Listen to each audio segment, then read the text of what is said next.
rero ikiziriko cy'amateka gifashe ya hene wavuze irishaho ikiziriko kigarukira.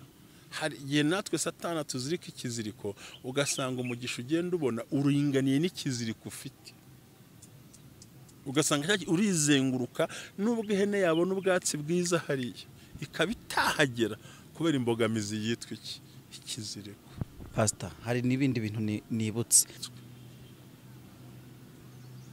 Batamuha intebe, batamuririmbira, batamuvugiriza ingoma, yagombaga kandi nkubwire mukozi w'Imana, amavuta azahishura ayo ufite uzayakura ku mubisha wawe uzakurwanya. Abandi bakasoma Bibiliya nabi ngo yongera atendera rashera imyaka 7, ntago ariko bimeze.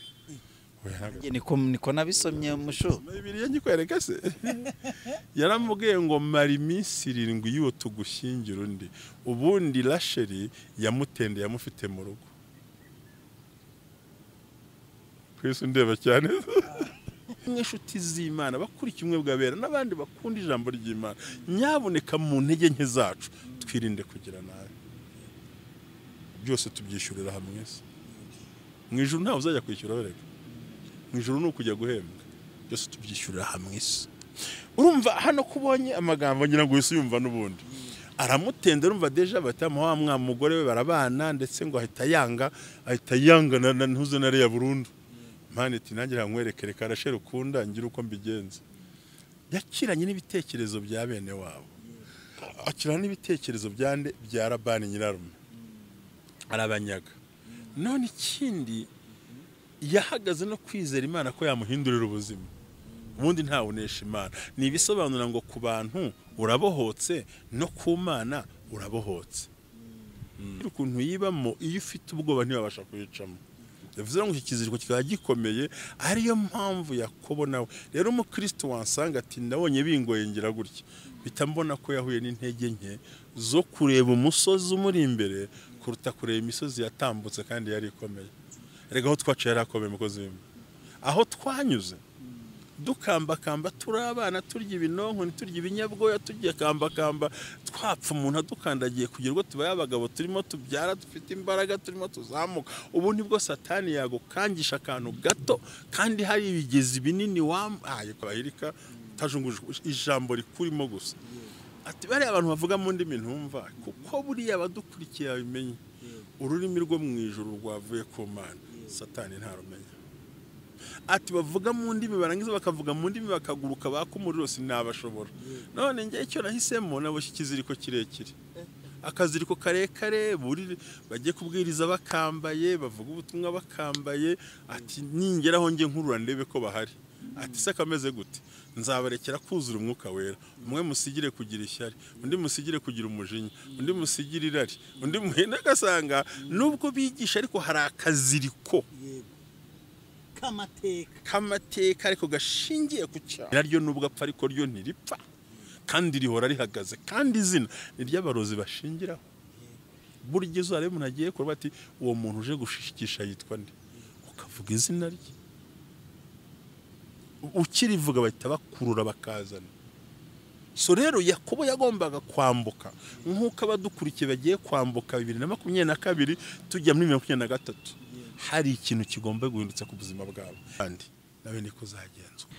Reka ngushimire mu izina ry'Umwami wacu Yesu Kristo ko tubana hano kuri icano. Imana y'amahoro iguhe umugisha.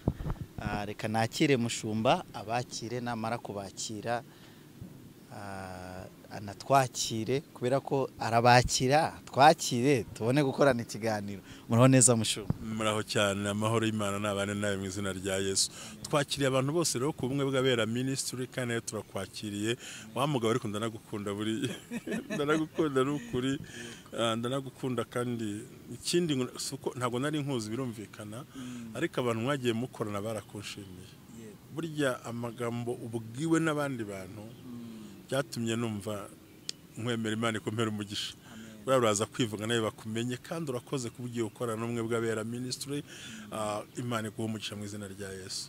Ndagukunda cyane.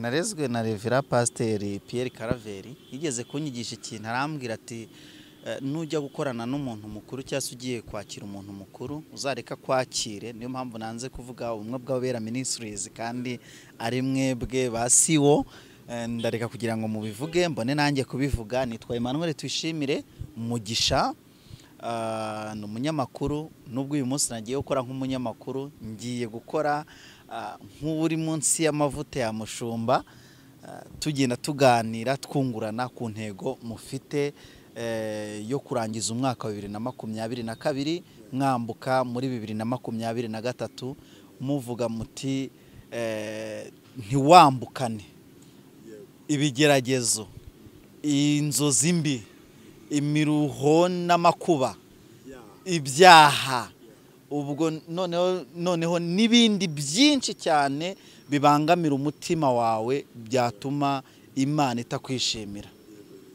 Yego, nanjye ndabakiye pastor. Murakoze kunyakira. Imana iguhe umugisha, kandi ndi kumva iki kiganiro kigiye kuba kiri ndakambyite ngo iki ntigishyushye, kigiye kuba kiryoshye, ko tugiye kuvuga ibintu nk'umunyamakuru nzi ukuntu baza neza. Nanjye umutwe niteguye gusubiza, ndibwira ko abantu bagiye ngo ko n'ukuri ntago dushaka abantu bambuka. Mu minsi ndi yatambutse Nyarugano bagiye gukurikirana dusobanura ikintu bita ikiziriko. Noneho twerekana ibiziriko mu buryo bubiri, ikiziriko cy'amateka n'ikiziriko cy'ibyaha. Buriya twishimiye umukozi w'Imana nkubwire, nagize amahirwe yo kwakira agakiza afite imyaka 20. Nafite 20 nari mvuye ahantu ndi dirije wakorare mu bapadiri ubundi aho bita mu Cy'Izina, ahantu bita Icyarwa, anako Itumba ye no mwirango, ndenja kuza kuba umupantekote. Ariko mbere ko njya kuba muri ADP nabanje gucanda, ariko numva ntibikunze, ariko nza kuba muri ADP. Noneho ndakizwa afite imyaka, niho nabatikura batikijwe 8 mbatizwa 8 twigaga tw'amezi agera kuri 6 twiga. Noneho icyo nshatse kuvuga ku biziriko bimwe, nibuka ko batuganirije ngo hari inama yabaye kuzimu, Satani avuga ati ko abarokore bari kwagura ubuvuga butumwa, ko batumaze ibintu dukora iki tubahagarike, ngo buri daimoni yose ivuga ko ntizabigenza. Noneho harangije ngo hakaba daimoni ngo yibitangwa ni nyantege nke, ariko ngo basanga wingura imirabohe ikiziriko. Noneho ngo Satani amaza ngo urimo urakora iki ko ntacyo ushoboye, aravuga ati nkubwire abagabo bavuga mu ndimi ntumva batitira bakaguko, kandi icyo gihe ndabyibuka warigishaga abadayimoni bakagwa. Nta muntu yiritse kuri abahirika tajunguje ijambo rikurimo gusa. Ati bari abantu bavuga mu ndimi ntumva, kuko buriya abadukurikiye babimenye ururimi rwo mu ijuru rwavuye ku Mana, Satani ntarumenya. Ati bavuga mu ndimi barangiza bakavuga mu ndimi bakaguruka bakumuriro sinabashobora. None njye icyo nahisemo naboshye ikiziriko kirekire, akaziriko karekare, buri bagiye kubwiriza bakambaye, bavuga ubutumwa bakambaye. Ati ningeraho nge nkurura ndebe ko bahari. Ati se kameze gute? Nzabarekera kuzura umwuka wera, umwe musigire kugira ishyari, undi musigire kugira umujinya, undi musigire irari, undi muhenda gasanga nubwo bigisha ariko hari akaziriko kamateka ariko gashingiye ku cyaha. Ati nagenda hanura agende yurira indege, ariko yurira indege ariko kaziriko kanje kuvuga nabi, gutongana, kubeshyerana, mbega ntago dufite utuziriko tumwe. Icyo gihe nagize ubwoba, ubu nibwo ntangiye kubona icyo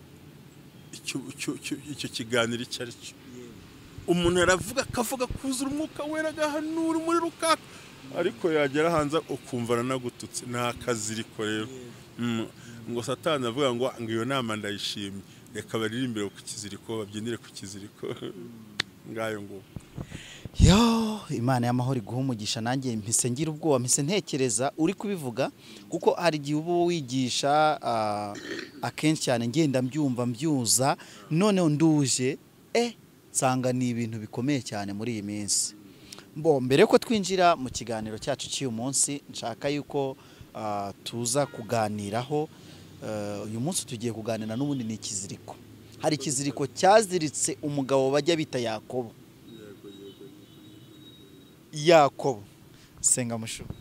uwera wa Isiraheli, Imana y'amahoro, Imana y'igikundiro, Imana dukunda, Imana twizera, Imana twabonye, ndagushimiye ko nimwe nayishimwe kano kanya mu izina rya Yesu, kandi nanjye mumyemerere kano kanya. Iki kiganiro turagisengeye Data wa twese uhoraho, Mwami w'amahoro, Mwami w'imbaraga, yaba ari president, yaba ugiye kumbaza, ari nawe ngiye kuvuga, twese Mwami tugirire umugisha imbere yawe mu izina rya Yesu, amavuta manukire gutabara abera b'Imana. Kandi kuri uyu munsi w'amasengesho ndakwinginze Data wa twese uhoraho, hagira imigozi icikagurika, yaba iya karande, yaba y'ibyaha, yaba iy'amateka, ikurweho maze tujye mu mbaraga z'amasengesho. Urakoze kumvise gusenga, uza kumva, uzumvisha abandi, ukazabikora kose. Mwami muha umugisha, twese duhere umugisha hamwe n'abera bawe, kubwa Yesu Kristo Mwami wacu. Urakoze, amen. Amen. Imana y'amahoro iguhe umugisha kandi kwishimira. Pastor, ndagira ngo mbere ko dutangira ikiganiro cyacu cy'uyu munsi, ndashaka ko tuvuga ku mugozi, kuri iki kiziriko. Nanjye niho nshaka kugira ngo tuzamukire, kuko narabikunze cyane, numva naza tukaganira, kuko hari ikiganiro twigeze kugirana, numva ikiganiro kigenze neza, numva ikiganiro nanjye ubwanjye ndi kugenda nungukirwa. Ndagira ngo unsomere mu itangiriro ku nkuru za Yakobo. Yego, reka tuhasome mu izina Yakobo, yego. Reka dusome mu izina rya Yesu. Izo nkuru Yakobo rwose ndahari. Ngira ngo ni amagambo agaragara mu gitabo cy'Itangiriro 32, uhereye ku murongo wa 23. Havuga ngo abyuka muri iryo joro, ajyana n'abagore be bombi n'inshoreke ze zombi n'abana be uko ari 11, yambuka icyambu cya Yaboki, arabajyana arabambutsa uwo mugezi, yambutsa n'ibyo yari afite byose. Yakobo asigara wenyine. Haza umugabo aramukiranya, bageza ku museke. Abonye yuko atamutsinze, akora ku mutsi wo kunyonga y'itako rye, umutsi wo kunyonga y'itako wa Yakobo urareguka, bagikirana. Uwo mugabo aramubaza ati, aramubwira ati ndekura kuko umuseke utambitse. Aramusubiza ati sinkure kuri utampaye umugisha. Aramubaza ati witwa nde? Ati nitwa Yakobo. Aramubwira ati ntukitwa Yakobo ukundi, ahubwo uzitwa Isiraheli, kuko wakiranije Imana n'abantu ukanesha. Yakobo nawe aramubwira ati ndakwinginze mbwira izina ryawe. Aramubaza ati ntigituma umbaza izina ryanjye. Amuhera umugisha. Yakobo yitaho ahantu Penuweli, ati ndebesheje Imana amaso, sinapfa. Izuba rirenga kigenda, Penuweli acumbagira, ikibero cyitako acumbagira akaguru. Njyana ayo magambo hari dusomye ahanini akubiye muri cyo cyashaka ko tuganiraho. Impamvu aya magambo nashatse ko tuyaganiraho, nashatse kugira ngo tuganire ku kiziriko kibohoka ku muntu, izina naryo ubwaryo rigahita rihinduka. Urumva yari Yakobo atarambuka Yaboki, atarakirana na marayika, ariko amaze kwambuka ahura na marayika. Arenze 2022 ahita ahura na marayika, aramukiranya kugeza ubwo ahabwa izina rishya. Bataza kureba, hari ukuntu umuntu aza akareba ikiganiro, ariko nyabuna nuza kureba ikiganiro hano kumwe bw'abera ministries, nyabuna waba wumva amagambo y'Imana cyangwa se ijambo ry'Imana rivugirwa kuri icano, ubuhamya, ibitekerezo byagutse, ukagenda udakoze subscribe, nyabuna kora subscribe. Pastor, niki gituma izina ry'umuntu rizirikwa? Urakoze cyane. Yenda dufasha urugero ku mukozi w'Imana Yakobo, sekuruza w'ababizera bose, ndetse akaba na fondasiyo y'igihugu cya Isiraheli. Ahanini ikiziriko, tugira ubuziriko by'ubwoko bwinshi. Hari ibyo umuntu abohwa n'ababyeyi be uko batigeze batungana, kiva kuri karande. Hakaba n'icyo ubohwa nuko ubwo nawe ubwawe wiyiciye seve yawe. cya gatatu hakaba n'ikiziriko kubohwa n'ubunebwe bwo kutiza ukora icyo kintu uzakora. Burya ariko tugiye kureba ahangaha ho tubona neza ko Yakobo yari afite ikiziriko kinini kirekire rwose, cyane ko nawe ubwe yatinye kuvuga izina rye. Kuko ubundi Yakobo ngo Yakobo ni umuriganya, ariko nibo bamwise ababyeyi, aho bamuhuza n'izina, no kugera ubwo umubyeyi bamufashamo muvuga ati namenye ko aroza w'umutware, ngaho beshya. Yarazi ko agiye kuriganya umugisha, yarazi ko agiye kuwuriganya, kandi nkubwiza ukuri karande yo kuriganyira gukurikira, kandi ntago byagutungura, ntibigutungura ibintu. Impamvu yariganijwe nuko ari uko byanze no kwa Aburahamu nawe umugore bamwita ngo ni mushiki we, ise wamubyaye navuga ngo umugore we ni mushiki we, kubera ubwiza bwa Rebeka. Surumva rero ubwo buriganya ni ikintu cyagiye gikura kizamuka muri we. Cyo ni ikiziriko cya mbere cy'amateka. Ko buriya tugiye muri bya tukajombora barisanga abantu benshi ntago bazi gusobanukirwa impamvu Imana yabwiye witwa Mose ati kirebesha amaso ariko ntuzagikandagiramo. Kindi ni umujinya, aho ukomora kwandese kuri sekuruza Lewi wagiye agasanga abantu ngo bari bafashe mushiki wabo bakabeshya ngo ni bisiramuze ngo bazabana amahoro bamubashyingire ngo bagafatirana muri bya bisebe bakirwaye bakabica bose bishekemo bakabarangiza. Yakobo akavuga ati bwiza bwanjye ntukajyane n'abantu banjye, dore n'abanyabigome, n'abagome baca nk'ibitsitsino kubera umujinya. Mu myaka 100 n'irenga 150 umwuzukuru n'abagira wa mujinya ati mwebwe mwango Imana yavuze ngo nimbwire, kubera umujinya arakubita. Kandi surumva rero ikiziriko hanini hari ikiziriko cy'amateka, ariko akabona ikiziriko cy'ibyaha. Noneho nsore umukozi w'Imana twe tubonye we yaziritswe nuko yiswe, ariko ntiyeze izina ryiwe. Ikiziriko cy'izina, ikiziriko cy'izina kirafata, ariko gito kingi ko yagomba kuvuga ati ngewe ntabwo ndi Esawu, navuye kugira gute natetse inyama ngizindi Yakobo nk'umugisha, ariko ndi Yakobo nk'umugisha, ariko nyambwa ati oya, wambara ibikonjo, wambara ubwoya hano, wambara hangaho uhinduke, iso yarahumye ntakibona ntakumenya. So byumvikane ngo yigishwe nubwo abantu babyeza ngo niko Imana yari yavuze, ariko Imana yari yabwiye ko Yakobo azayobora. Yamubwiye ngo ajye kuriganya umugisha wa Esawu. Ibintu tugiye kumvikanaho, hari ibyo dukenerwa guhabwa n'ibyo twanasezeranijwe, ariko dukora amanyanga kugira ngo tubibone tubyitire ngo n'Imana yabiduhaye. Hari umudamu umwe ntari buvuge sorry ko nawe ugira utuntu sorry twishe cyane, sorry yarambwiye ati genda twita atari kunyinda nayihawe n'Imana ikagira inkuru. None se bayi muri umuntu wabikira Mariya aturumva ati nihuriye n'umuntu nyine ati numva nkeneye akana kavuye mu ijuru, ariko foshuwa niko kuri koko no yarasambanye. So niba Imana imbwira ngo izampa position runaka, ni ngombwa kugira ngo uyiceho muhirike mbone nicaye kuri iyo ntebe. Uyiceho wese yahiritse undi rero ahita ahura n'ijambo ryanditse muri Obadiya, uko wagenje abandi nawe niko uzagenzwa. Nibyumvikana ko yari mutware, Imana mbwe kariyo zaho umugisha, kandi ikindi Esawu yaramaze kwiyambura ubutware aramuha kubera ibishyimbo yarashonje. Byari byoroshye ko ahabwa umugisha bici, ariko bitanyuze mu buriganya. Ikiziriko cya Yakobo kiba kimufashe neza, ubundi cyaruka gutse kiya mu ijosi noneho sasa. Ariko nawe wibuke ko shalemaka ibintu by'Imana, wibuke neza ko nawe kwa Labani bamuriganisha inshuro 10. On peut mu gifaransa byose tubyishyura hano ku isi. Kuvuga mu gifaransa nanze kukivuga, byose tubyishyurira mu isi. Byose hamwe isi niho tubyishyurira. Nukuvuga ngo pastor, uko ndi kubyumva nuvuga ngo ikintu cyose umuntu akora byanga byakunda azava ku isi akishyura. Urakishyura tu. Niba waragize nabi uzagirirwa nabi, niba ugambanira abandi uzagambanirwa, niba ukunda abandi uzakundwa, nushyigikira abandi nawe bazagushyigikira. Kuko Yakobo we urumva yarariganije, utumye tujya mu mateka ariko turasimbuka turi mu ntego y'ikiziriko, ariko yarariganije.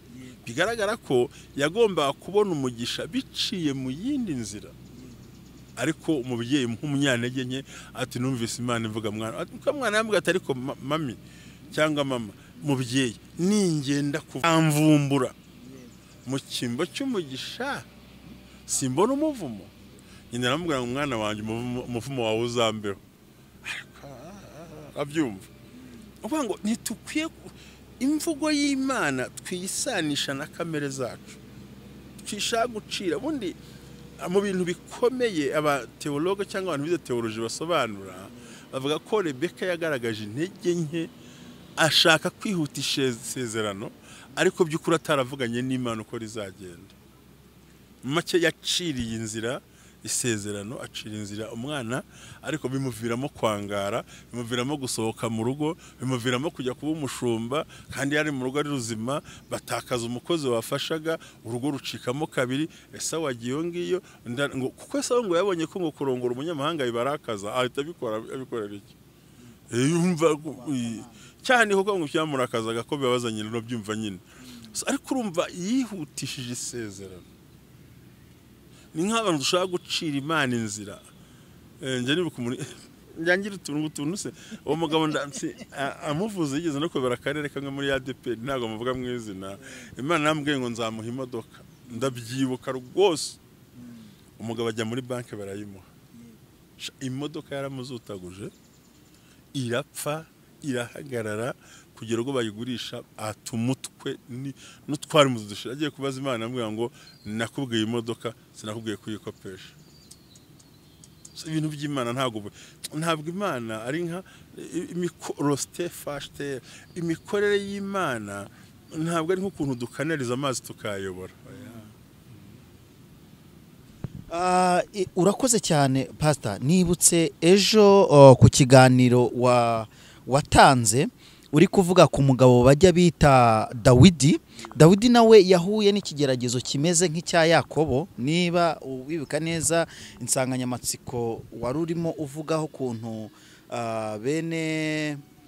bene Seruya batutse Dawidi ariko bakamutuka ari kugeragezwa n'isezerano yari yaremerewe yuko azaba umwami wa Isiraheli noneho Sawuli agatinda ku ngoma ariko gutinda ku ngoma kwa Sawuli niko kwiga kuyobora neza abisiraheli noneho mbise mbikurura pastor ndabikurenda ndabyumva cyane numva iyo ahari Yakobo niba ndi kubyumva neza iyo Yakobo aza kwihanganira ko agategereza byose ari buze gukorera Esawu ahari Imana yari iravuguruza ise waba Yakobo nese pastor uramutse ubonye umukristo wawe ahuye n'ikigeragezo nk'icyo Yakobo yanyuzemo nk'uko yanyuzemo yenda ntarinjira kuntu ngo tubwire icyo bisobanura kuri iyi myaka 10 kuriganwa noneho kugira igihe turagira ku isomo twasomye uhuye n'umukristo wawe akakubwira atari ko ngewe Imana yampaye isezerano none kandi yari impereye yenda aho uyoborane muri ADPR yari impereye muri ADPR ariko ndi kubona umuntu wa hirya muri babandi batemera Kristo sinshaka kubavugira ku hano ku wamugiriye he nawe nukuvuga ngo iyo twitegereje neza inama nagira uwo mukristo kwera muvandimwe Imana nticirwa inzira y'ibitangaza Imana nticirwa inzira y'ibitangaza icyo ukora gusa wizera Imana nk'irembo ryakingurira Imana aho ishaka urugero niba uri kunyumva n'abandi badukurikiye wibuke ko hari ababembe 4 igihe inzara yari Samariya batari ko kuma mu rugo mu mujyi n'uri turapfa no kujya mu base no turapfa reka tumanuke tugende cyaraziraga kikazirizwa ko icyo umubembe yakozeho hari undi bagikoraho ariko kubera inzara yari Samariya kandi nkurizanywe n'ababembe ntibitaye ko bariye bagahaga kuko bari bashonje ibaze umuntu witwa ikizira ukoze ku kintu kikazira kikaba kiziritse ariko kuko inzara impamvu yo kurya kwa Bisiraheli iciye mu babembe batemerwa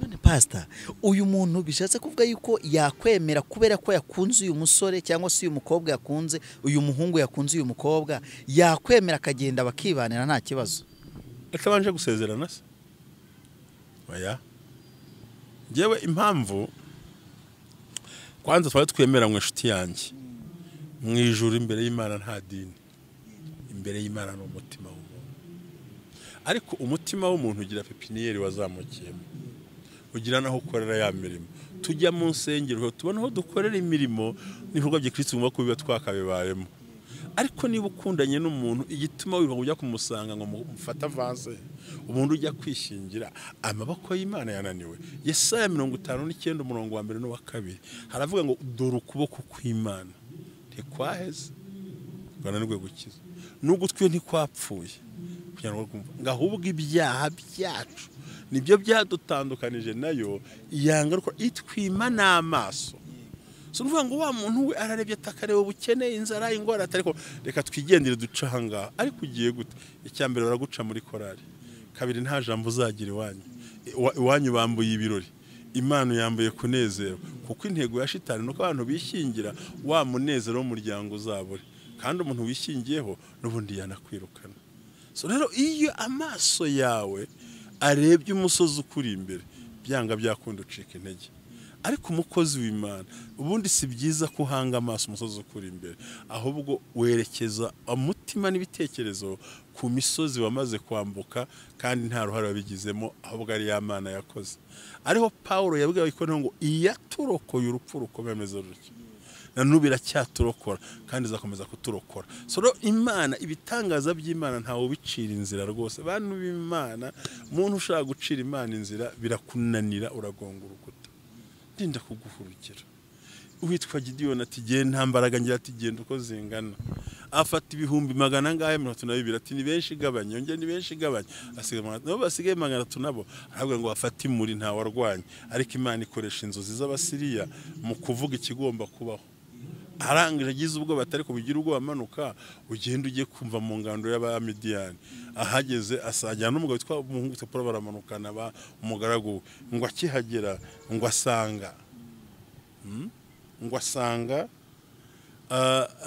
abantu bararota twarose ariko ati murose ikisi ati mbonye rebe ry'umutsima ryigaragura ku mahema yacarago undi w'umupagano utaraza ati giye nkubwiza kuri amakuru maze kumenya ni inkota y'Uwiteka na Gideon nta bindi ngo nuko Gideon ashira ubwoba urumva ko Imana yo ica n'inzira ku mubisha wawe ica n'inzira ahantu hose utamenya so rero ari umukobwa ari umusore ari umuntu ushaka akazi kimwe na Yakobo na Rebeka bashatse gucira Imana inzira koko bagera kuri rya sezerano ariko riramuzutaguza kweri riramuserereza kubera iki hari by'Imana yavuze ariko arapushinze kuko niyo umusaza yaravuze ntago Imana kwemera ko atanga uwo ntabwo mugiye kubutanga bivuze ngo iki kiziriko cyitwa ubwoba Satana gikura mu ijosi akagishyira ku kirenge ukakigenda nk'ibintu bisanzwe bivuze ngo si byiza ko ducira Imana inzira niba yarakubwiye akazi senga kiranuka depoza tuzi Imana izabikora niba yaguhaye fiance yiteye gukorakora mu mabere no ku munwa gusomagura ngo murye ubukwe bubisi kuko kigiye harimo winjira urimo uraboha rya sezerano ryawe cya kabiri uzanye umuvumo wagombye gutegereza ukagira umubyeyi uko burya mu bukwe we warabukoze urabizi icyambere we na fiance mu bihe umugisha kabiri bigahabwa umugisha n'umuryango gatatu bigahabwa umugisha n'igihugu kane bigahabwa umugisha n'itorero bakabati ubaye umugabo runaka noneho ibyo ushaka ukabigeraho nibura mu muryango bishimye isi yishimye leta yishimye mbega ugasanga ni procedure kandi iyo procedure ukuntu yibamo iyo ufite ubwoba ntibabasha kuyicamo bivuze ngo ikiziriko kikaba gikomeye ariyo mpamvu Yakobo nawe rero umukristo wansanga ati ndabonye bingoye ngira gutya bitambona ko yahuye n'intege nke zo kureba umusozi umuri imbere kuruta kureba imisozi yatambutse kandi yari ikomeye rega aho twaciye yarakomeye mukozi w'Imana aho twanyuze dukambakamba turi abana turya ibinonko turya ibinyabwoya turya kambakamba twapfa umuntu adukandagiye kugira ngo tubaye abagabo turimo tubyara dufite imbaraga turimo tuzamuka ubu nibwo Satani yagukangisha akantu gato kandi hari ibigezi binini wampaye komwa nayo nubwo uri muto kuri njye ariko icyo nzi hari imigezi wambutse kandi nubwo uri muto ariko hari imigezi bagize, hari impfu wambutse, hari imigezi wambutse, hari agahinda mbega nawe ubwawe uri igitabo cyavuga amateka y'ibyiza by'Imana. So rero ikiziriko cyitwa ubwoba bushingiye mu kwitinya kikwereka umusozi uri imbere, kikaguhisha imisozi, kikwereka umufuka w'umuceri washize, kikaguhisha amagunira wariye, kikwereka abakwanga, kikaguhisha yuko ufite abandi bagukunda. So ariko umuhanga mu byo kureba aravuga ngo iyaturokoye n'ubu ngubu kandi izanakomeza. Rero nshuti z'abo bantu ni bwabwo baba hanini budashingiye kuri gahunda, budashingiye ku nzira, bidashingiye mu buryo bugaragara, ahubwo bishingiye mu buswa bw'umuntu ku giti cye. Hahandi avuga ati nabonye ya misozi. Rero urumva Rebeka nawe atari ko se agiye guhiga mutegenya amazi ryoshye, agire gukina gutya, agiye nzi guteka, wa mwana wanjye we genda ubage mu ntama ebyiri, ihene mbage, nkwambika ibikonjo, nguhimba imbere, ngushyirireho. Andi atari ko mubyeyi ko mukuru wanjye ari cyo yagiye nkaba ntazo mfite, nyina ati humura ndabyiza, ashyira ubwo aramwambika mu ijosi ku bikonjo n'iki, amuha n'imyambaro kubika ko yamubwenga. Ariko mwana wanjye uyu muhigo wabonye gute? Ngo Imana yampaye umugisha ngo ndahiga. Ariko se yagiye guhiga? Urumva deja harimo kubeshya hahantu. Araje atari kugira nkumve mwana wanjye, ko yari yanze no kuzirya, ahubwo atari ko impumuro niso imvugo ni Yakobo yakora ku bikonjo atari kuzika ari byo, kuko bamwambitse ubwoya bw'intuze, uruhu rw'ihene, ndetse bamuha n'imyambaro ya Esawu. Urumva nukubaka ikintu, ariko by'ukuri mama yagize ubwo ati byihuta tumuha wa mugisha, ntago twamukira. Imana yavuze ko izaha Yakobo, ariko yavuze ngo nzamugira umutware, uzizamwimika ryari. Kabiri wavuze ibya Dawidi, burya yimitswe gatatu.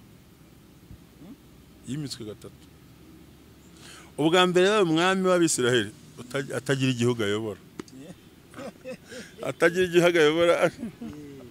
nta gihugu ayobora, nta muntu bavugana, arahabunga, kugera ubwo yaje kubaho ngo amaze kwicara.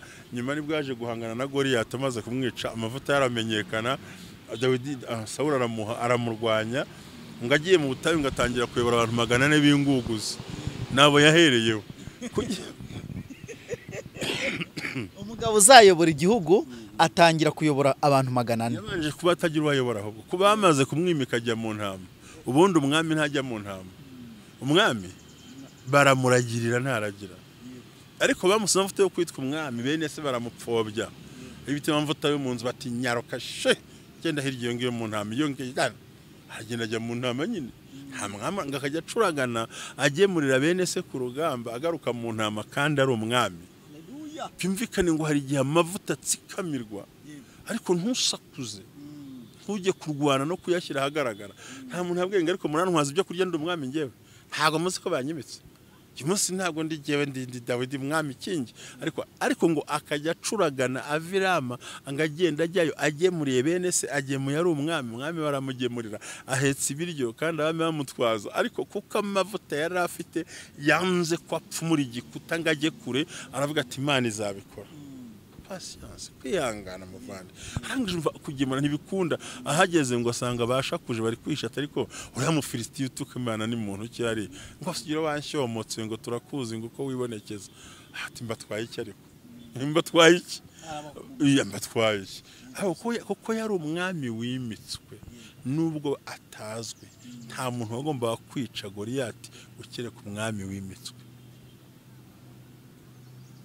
Batamuha intebe, batamuririmbira, batamuvugiriza ingoma, yagombaga. Kandi nkubwire mukozi w'Imana, amavuta azahishura ayo ufite uzayakura ku mubisha wawe uzakurwanya.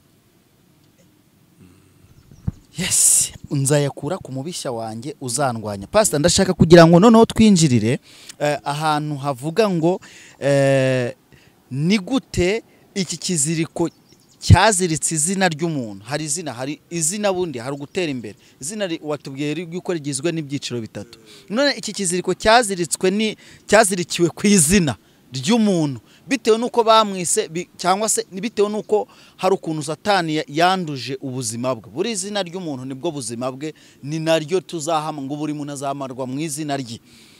ni gute yakuraho iki kiziriko akizitura cyangwa se hari uwamuzitura yabigenza ute pastor? Urakoze cyane rero umukozi w'Imana reka nkubwize ukuri kandi urakoze kibazo byo tuno tuganira ndibwira ko society dukurikiye n'abakurikiye social media baraza kumva ibintu bikomeye.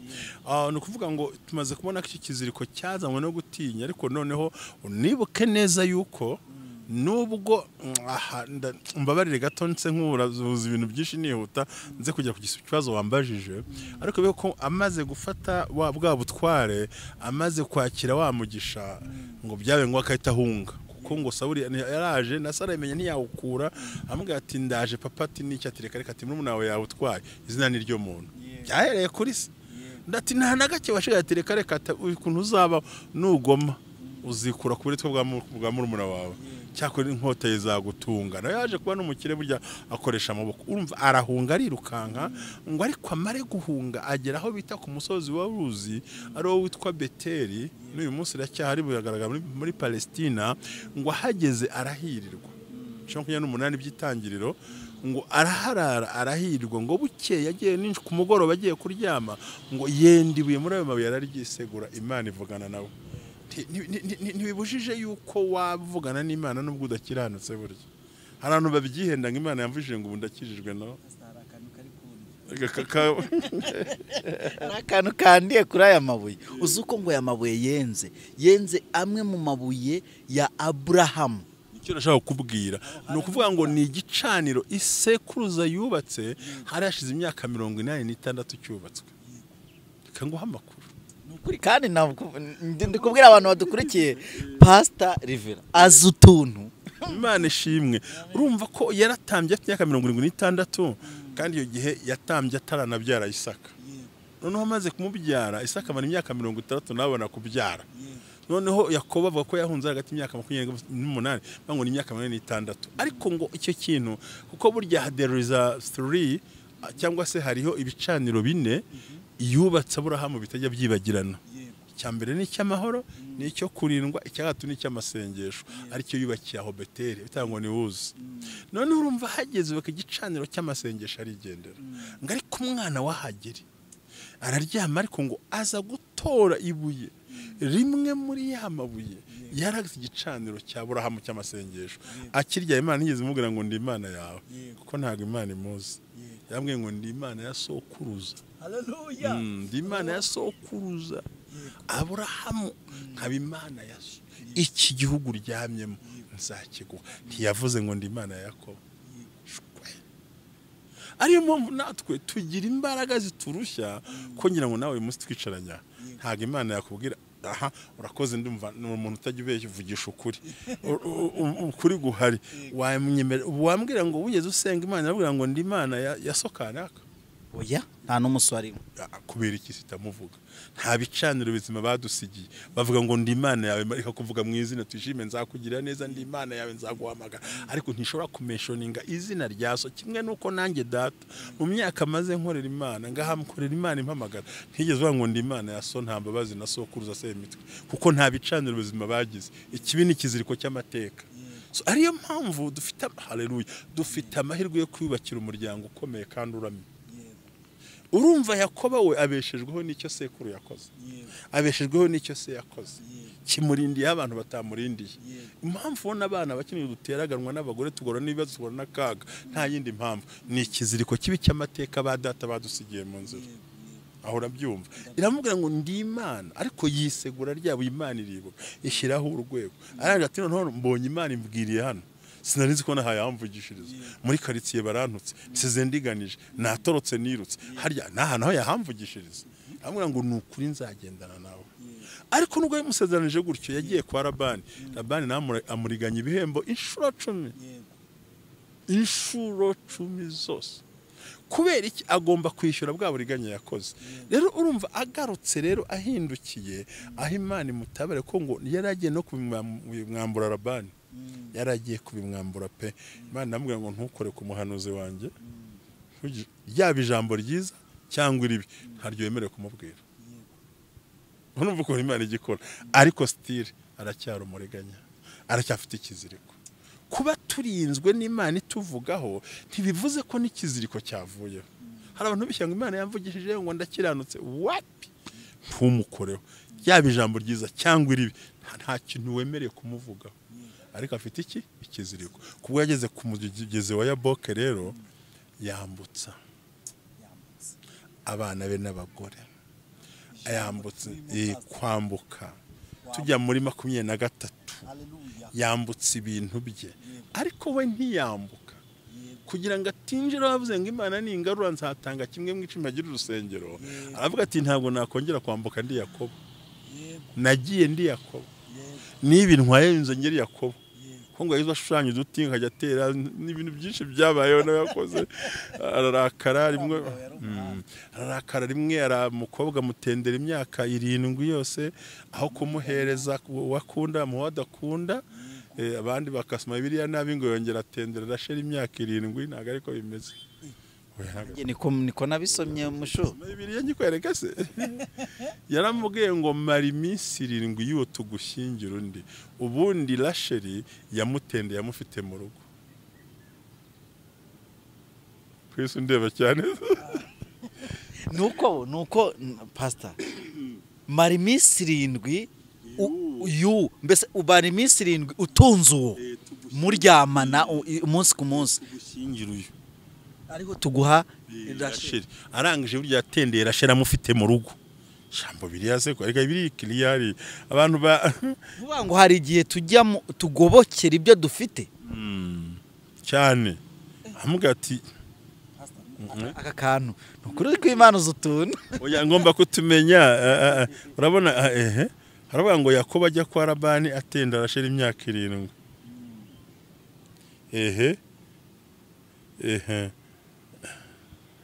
Kanze numva shaka kubabwira, shaka kubwira amagambo akomeye cyane ahanga ugomba kuyumva, kandi ni ibintu byo basoma Bibiliya cyane ariko ntibabyumve, ariko by'ukuri amagambo y'Imana bari clear. Yakobo atendera rasheri indi myaka 7. Yakobo abigenza atyo amara iminsi 7 yareya. Labani amushyingira rasheri umukobwa we. Abantu basoma Bibiliya birukanka. Dore n'umurongo wa 20 ni bice 20 ngo oya reka nkubaze nkore. Labani amusubiza ati 20:23, Labani amusubiza ati iwacu ntibagenza batyo gushyingira umuto basize umukuru.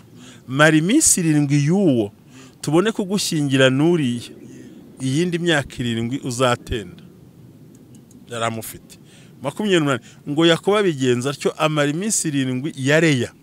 Labani amushyingira rasheri umukobwa we. Abyumvise nukuvuga ngo yamaze iminsi 7 yareya, ariko muri 7 uko yari yaratendeye nde nawe yaramuriganije amuga ati we ntacyo bimbwiye, we genda ukora imyaka 7 uvunika, ariko wo tuzaguha tugize gute turamuzi. Umva nawe arariganijwe. Bavandimwe nshuti z'Imana bakurikiye umwe bwabera n'abandi bakunda ijambo ry'Imana, nyaboneka mu ntege nke zacu twirinde kugira nabi. Byose tubyishyurira hamwe. Mu ijuru ntawe uzajya kwishyura wereka, mu ijuru ni ukujya guhembwa. Byose tubyishyurira hamwe. Urumva hano kubonye amagambo ngira ngo wese yumva n'ubundi aramutenda. Urumva deja batamuha wa mugore we barabana, ndetse ngo ahita yanga na ntuze na reya burundu. Imana iti nanjye nkwerekere karasheri ukunda ngira uko mbigenza. Cyo kubyara kirafunga kubara kuriganya. None urumva ro amaze kwambutsa ibintu bye yarakeneye kubyeza. Icyambere yaragiye guhura na mukuru we, kandi iyo baza guhura ari Yakobo bari guhangana. Lesta Shafini wa yagombye guhura nawe yitwa Isiraheli yahinduriwe izina, kuko ibintu byose biri ku izina.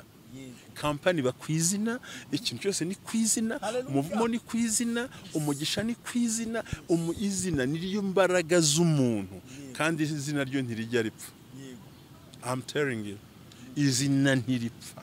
Ubundi mwene nturanye nawe Emmanuel, nitwa Twishimire Emmanuel. Izina nahatakurera nahatakugaburira nahatagutahira ubukwe nawe yarapfuye nawe yarafunze, uri mwene nturanye nabo, ntacyo uhinduraho ntacyo uri buvaneho, izina riri hariya. ubwo utishimire ni iryo ngiryo uzabyara abana ubita amazina igisekuru kizamuka izina ntiripfa nyiraryo nubwo apfa ariko ryo ntiripfa kandi rihora rihagaze kandi izina ni ry'abarozi bashingiraho burya uzare umuntu agiye kurba ati uwo muntu uje gushishikisha yitwa nde ukavuga izina rye ukirivuga bahita bakurura bakazana so rero Yakobo yagombaga kwambuka nk'uko abadukurikiye bagiye kwambuka 2022 tujya muri 2023 hari ikintu kigomba guhindutsa ku buzima bwabo yaragiye gurana mo kuri Esawu iyo baza gura kitwa Yakobo induru zari kuvuga yari yaramuriganije umugisha rega wancokoje wanjanye mu byanditswe byera iki kiganiro gishobora kumara amasaha 2 kubera wowe kandi nge rwose faster twe gusiga abantu mu kirere tugira ku musozo w'icyo nakubashije ese umuvumo cyangwa se iki kiziriko cy'izina cyavaho gute mu buryo ndashaka ku buryo bubiri uburyo bwa mbere bw'abana b'Imana nka mwebwe abashumba uburyo bwa kabiri ndimo ndaribwa kuvuga amateka kugira ngo dusoze kuko ndashaka ubutaha uzantumire kuca no kuganira ikiganiro cyo bita gusiga abantu ahantu badakwiriye ni nka wa mugabo ujya mu burira akaryama agasega umugore mu kirere ntazamumanure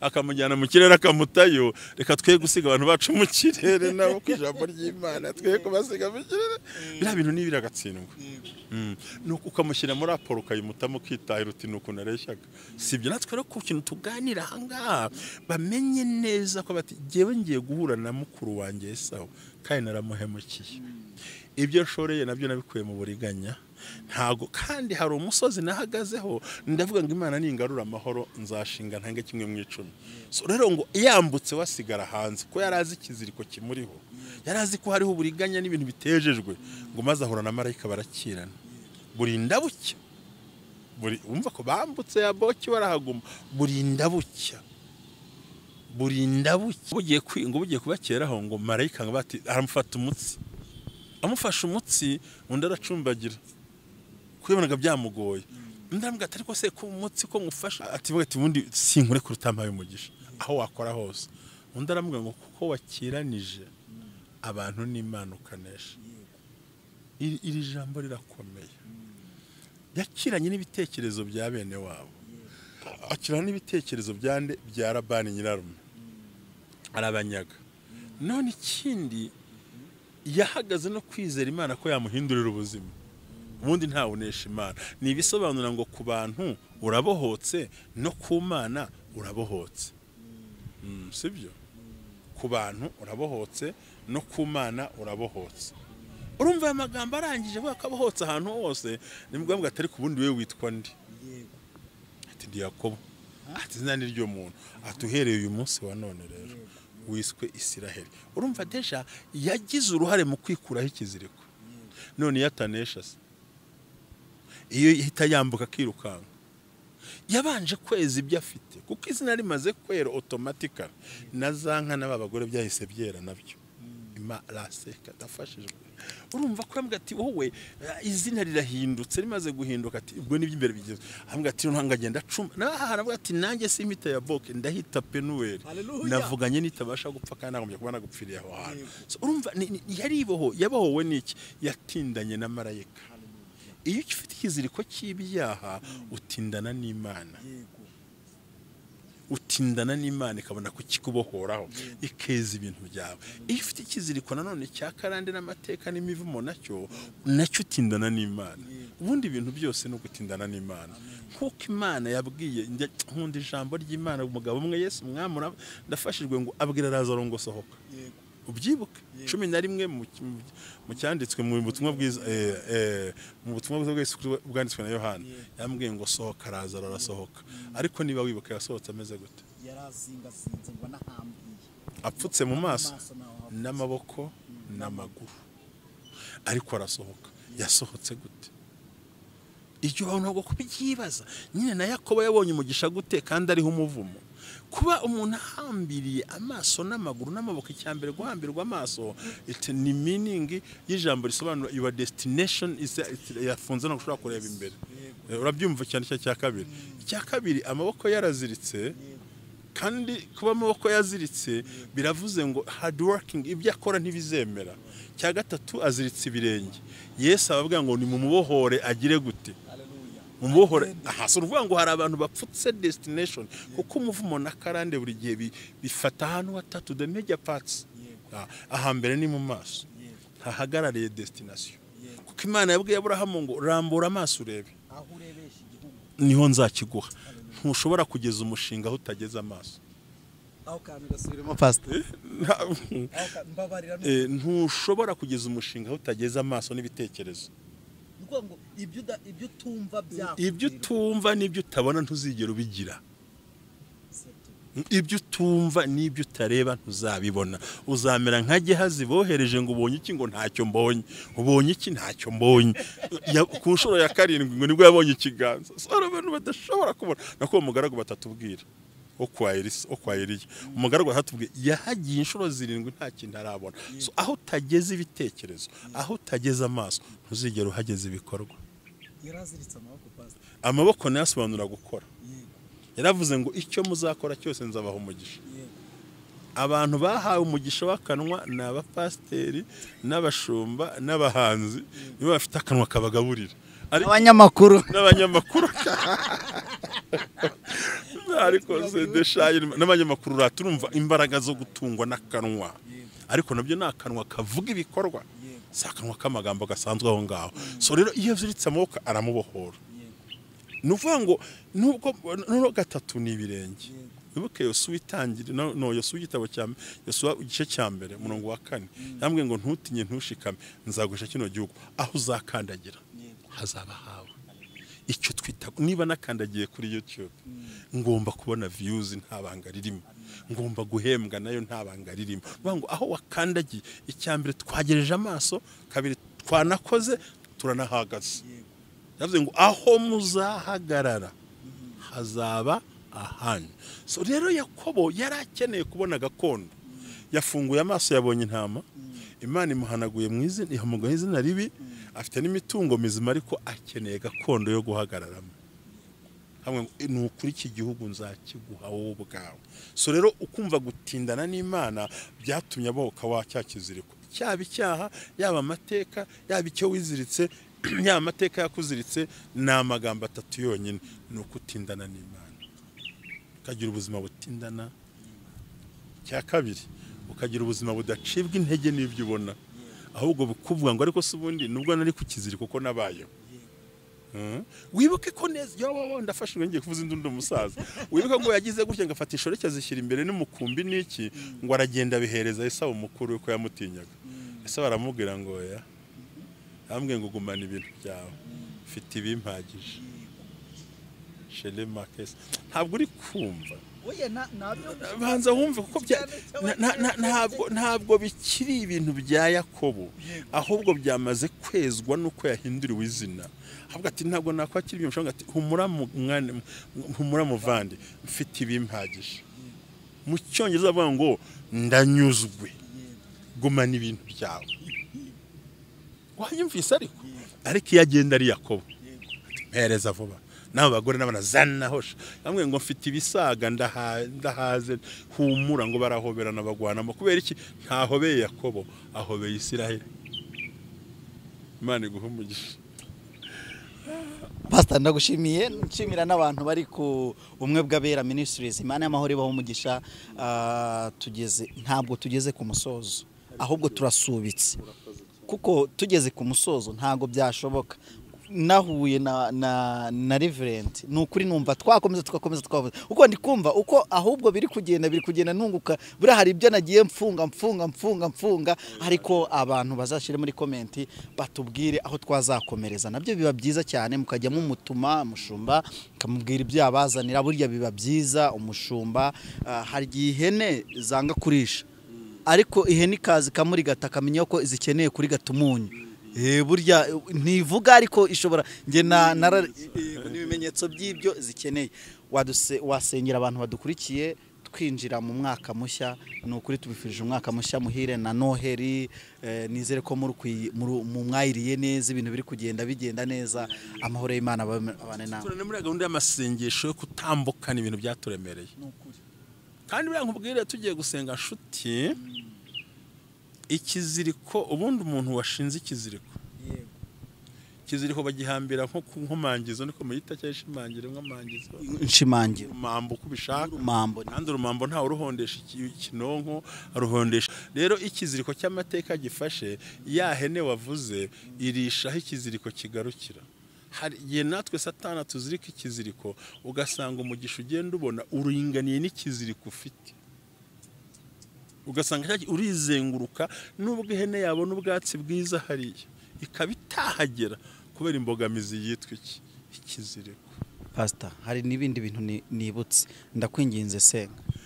Urakoze Mana, turagushimye, komeza umana natwe muri byo tugire neza, komeze mwami uduheshe umugisha mutwo dukeneye no mugisha, ubwo tumaze kurenga kuri munsi wa Noheli turi imbere y'ubwiza bwawe, turimo dusenga tugendana nawe, turasabye kugira ngo umwuka wera amanuka akora ibitanga